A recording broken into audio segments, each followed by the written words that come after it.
Welcome to our channel. Today we how to block a number on Verizon, quick method step by step clearly. Open your smartphone and unlock the screen.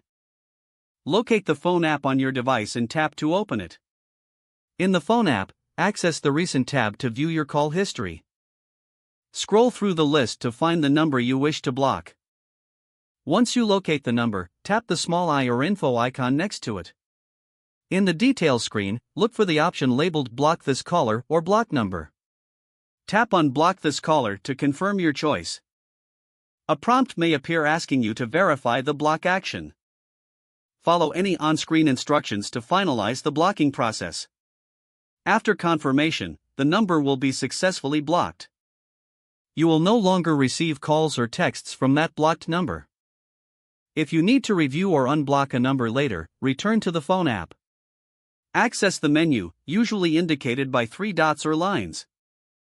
Select Settings from the menu options. Look for call blocking or blocked numbers in the settings. Here, you can view your blocked list or remove numbers if needed. Now, you can manage unwanted calls easily on Verizon. If the page does not load, refresh the browser or try again in a private or incognito window. Make sure you are using the correct email address, then retype it carefully to avoid small typos. If your password is not accepted, use the reset option and create a new strong password you can remember.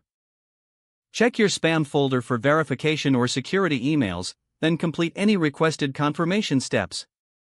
Enable two-factor authentication if available to improve account security and reduce unauthorized access risk. After signing in, review your profile details so your contact information and settings are accurate and current. If you see an error message, note it down and try again after restarting your device and internet connection. Log out when you finish, especially on shared devices, to keep your account and payment information secure. If the page does not load, refresh the browser or try again in a private or incognito window. Make sure you are using the correct email address, then retype it carefully to avoid small typos. If your password is not accepted, use the reset option and create a new strong password you can remember. Check your spam folder for verification or security emails, then complete any requested confirmation steps. Don't forget to like this video and subscribe to our channel for more step-by-step tech guides.